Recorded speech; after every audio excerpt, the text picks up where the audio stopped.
చంద్రబాబు నాయుడు గారు ఒక 48 మంది ఎమ్మెల్యేల మీద చాలా సీరియస్గా అయితే ఉన్నారు. ఈ విషయం దరిమిల దాదాపు 10 రోజులు బట్టి నడుస్తుంది. ఎందుకంటే ఆ 48 మీదే ఎందుకంత సీరియస్గా ఉన్నారంటే ఆ 48 మీద చాలా స్ట్రాంగ్ ఎవిడెన్స్ అయితే కనుక చంద్రబాబు నాయుడు గారి దగ్గరికి వచ్చింది. ఎలా అంటే వాళ్ళు ఒకటి క్షేత్రస్థాయిలో పనిచేయటంలా, 2 అసలు ప్రజలతో మమేకమై ఉంటోలా, 3 ఏంటంటే ప్రభుత్వ కార్యకలాపాల్లో కూడా సరిగా పాల్గొనట్లా, 4 ఏంటి ప్రభుత్వం తరపు నుంచి ఇవ్వాల్సినటువంటి చెక్కులు ఏవైతే ఉన్నాయో ఆ చెక్కులు ఇచ్చేటప్పుడు కూడా అసలు ఎమ్మెల్యేలు పాల్గొనట్లేదు అనేది ఎక్కువగా ఆరోపణ వచ్చింది. కాబట్టి ఎంతమంది అయితే పాల్గొలేదో ఆ చెక్కులు పంపిణీ కార్యక్రమంలో అక్కడి నుంచి దృష్టి పెట్టారు. ఈ 48 మంది మీద, ఆ 48 మంది ఎవరంటే కనుక చెప్పొచ్చు, చెప్తే అదో దరకాబడు కాదు, ఆ 48 మంది మీద ప్రత్యేకించి దృష్టి సారించి వాళ్ళకి ఒక రకంగా అంటే వాళ్ళ తరపు నుంచి నోటీసులు, అంటే మీరు పాల్గొలేదు కాబట్టి మీరు సంజాయిషి తెలపండి ఏంటి పార్టీకి అని పార్టీ తరపు నుంచి కొన్ని లెటర్స్ అయితే వెళ్ళి కొంచెం సీరియస్ మెసేజ్ అయితే వాళ్ళకి పాస్ అయింది. కాబట్టి ఆ 48 మంది ఈ విషయాలేనా అంటే కనుక వాళ్ళ విషయంలో నియోజకవర్గంలో కూడా చాలా వ్యతిరేకత అయితే ఉంది ఖచ్చితంగా. కాబట్టి 48 మందిని రెడ్ జోన్లో పెట్టొచ్చు అని చంద్రబాబు నాయుడు గారు ఉద్దేశం.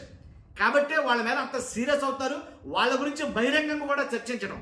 కాబట్టి వాళ్ళు అలా తయారయ్యారు అంటే దానికి కారణం ఎవరు అని అంటే కనుక చంద్రబాబు నాయుడు గారు చెప్తుంది ఏంటంటే ఇన్ఛార్జి మంత్రులే బాధ్యత. ఎవరైతే మంత్రులు ఆధీనంలో ఉన్నారో మీరు సరిగా లేకే వాళ్ళు అలా తయారయ్యారు, మీరు సరిగా పట్టించుకోక వాళ్ళు అలా ఉన్నారు అనేది మాట్లాడుతున్నారు. కాబట్టి తల్లి చేలే మేస్తే పిల్ల గట్టి మీద మేస్తుందా ఏంటనే ఒక సామెత ఒకటి ఉంది, పాత సామెత.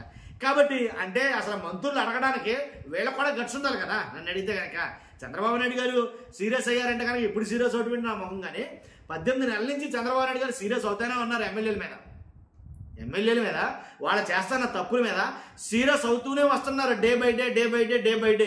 కానీ ఏం మారలా, వాళ్ళు అలాగే ఉన్నారు, ఆయన అలాగే ఉన్నారు. మంత్రులు మధ్యలో తీసుకొచ్చారు అంతే. మంత్రులు సీరియస్ అవ్వాలి వాళ్ళ మీద, మంత్రులు వాళ్ళ మీద పెత్తనం చెలాయించాలి, మంత్రులు వాళ్ళని స్థానించాలి. అసలు మంత్రులకు అధికారం ఎక్కడ వచ్చింది అది వాళ్ళు మాట్లాడే మాట. అసలు మంత్రులకి అధికారం లేదు కదా. కాబట్టి ఎందుకంటే కనుక ఈ మంత్రులందరూ అధికారం లోకేష్ గారి చేతిలో ఉంది అని అన్నారు.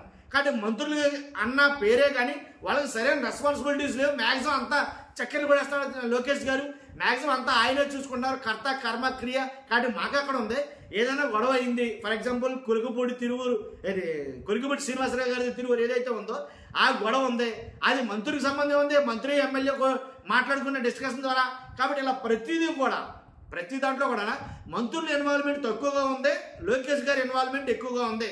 ఇది పార్టీలో బాగా ఈ ప్రాపగండ అయితే గట్టిగా ఎక్కువగా జరుగుతుంది. అది వాస్తవం అవాస్తవం పక్కన పెడితే కనుక. కాబట్టి ఖచ్చితంగా ఈ ఎమ్మెల్యేలు 48 మంది ఎమ్మెల్యేలు ఎలా తయారయ్యారా అంటే కారణం ఏంటి చంద్రబాబు నాయుడు గారు ఇచ్చిన ఫ్రీడమో లేకపోతే మంత్రుల అజమాయిషీ లేకపోవడమో కాదు. వాళ్ళ నేచర్ వాళ్ళ స్వతహాగానే ఎక్కడికా నుంచి ఇదే మనకు లాస్ట్ ఛాన్స్ అన్నట్టుగా ఇంకేమీ లేదు, మిగిలింది ఒక ఓవరే ఏంటి కొట్టాల్సిన 6 బాల్ అంటే కనుక చెల్లరేగా ఆడిపోతారు సార్ మన బ్యాట్మెన్స్. ఆ రకంగా బ్యాటింగ్ చేస్తున్నారు. ఏ విషయంలో తినేయి అందరికి అడిగి దాసేయి అనే సిద్ధాంతం ఉంటే ఆ ఫార్ములా అప్లై చేసి మొత్తం లాగేస్తారు మ్యాక్సిమం దీపముండ కానీ ఇల్లు చెక్క పెట్టుకో అనే విధానంలో. కాబట్టి అలాంటి వాళ్ళని ఆపడం అంటే కష్టమే. వాళ్ళని చెల్లరైపోయారు, ఇంకా వాళ్ళకి వెనక్కి చూడరు ఇంకా. కాబట్టి చంద్రబాబు నాయుడు గారు రూమ్కి ఎక్కేసినా క్లాసులు ఇచ్చినా ఏంటి క్లాస్ తీసుకున్నా సీరియస్ అయినా సీరియస్ కాకపోయినా వాళ్ళకి నోటీసులు ఇచ్చినా నోటీసులు ఇవ్వకపోయినా వాళ్ళు ఫామ్లో ఉన్నారు, ఇంకా ఆ ఫామ్ కంటిన్యూ చేస్తారు వాళ్ళు ఇంకా. కాబట్టి ఖచ్చితంగా ఆ 48 మందిని చంద్రబాబు నాయుడు గారు సీరియస్ అయినా అవ్వకపోయినా కానీ ఖచ్చితంగా ప్రజల ఏదైతే జనారణ్యం ఉందో దాంట్లో మాత్రం వాళ్ళు ఎలిమినేట్ అవుతారు, దాంట్లో ఎలాంటి డౌట్ లేదు. ఖచ్చితంగా వాళ్ళు మాత్రం ఎలిమినేట్ చేస్తారు నియోజకవర్గ ప్రజలు. ఎందుకని ఆ నియోజకవర్గంలో ప్రజలు చాలా దారుణంగా అయితే కనుక వాళ్ళ విషయంలో అయితే కనుక ఉన్నారు. ఎందుకంటే కనుక వాళ్ళు నియోజకవర్గ ప్రజల్లో ఉన్నారు, నియోజకవర్గ ప్రజలు సమస్యలు పట్టించుకోరు, ఏమీ లేదు, వాళ్ళకంటూ ఒక పందా ఉంది, ఆ పందా ప్రకారంగా పోతున్నారు. అదే విషయం చంద్రబాబు నాయుడు గారికి నచ్చకపోవడం వల్ల దాని మీద సీరియస్ అయ్యి వాళ్ళ 48 మంది మీద సీరియస్ అయ్యి వాళ్ళకి ఖచ్చితంగా మంత్రులు సీరియస్నెస్ తీసుకుని వాళ్ళని గాడిలో పెట్టాల్సిన బాధ్యత మీది అని మంత్రుల మీద నెపం నెట్టేశారేమో అని కొన్ని రాజకీయ వర్గాలు అయితే మాట్లాడుకున్నాయి. ఏది ఏమైనప్పుడు 48 మంది అనేది బోగట్ట నన్ను అడిగితే కనుక 48 మంది అంటే ఇంచుమించుగా 97 మందో ఉన్నారంట. ఈ రకంగా ఈ కేటగిరీకి సంబంధించినటువంటి ఎమ్మెల్యేలు 98 మంది చిల్లర ఎమ్మెల్యేలు ఉన్నారంట.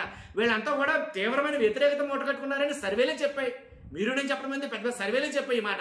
కాబట్టి ఖచ్చితంగా 100% ఆ 48 మందికి మీరు ఏం చెప్పినా కానీ వాళ్ళు వినరు, వినే పరిస్థితుల్లో లేరు అని మంత్రులే మాట్లాడుతున్నారు. మంత్రులు ఏమో చెప్పుకోలేకపోతున్నారు పైకి చంద్రబాబు నాయుడు గారికి. మీరు మమ్మల్ని చూడమంటారు, వాళ్ళే మమ్మల్ని చూస్తున్నారు మమ్మల్ని చూసి మమ్మల్ని ఏంటి ఇన్స్పిరేషన్గా తీసుకుని వాళ్ళు అలా చేస్తారంటే మాకు అర్థం కాకుండా ఉందన్న పరిస్థితులు అయితే కనుక వాళ్ళు ఉన్నారు. ఇది జరుగుతుంది సీరియస్, దీని మీద ఎక్కువగా డిస్కషన్ జరుగుతుంది 2 రోజులు బట్టి.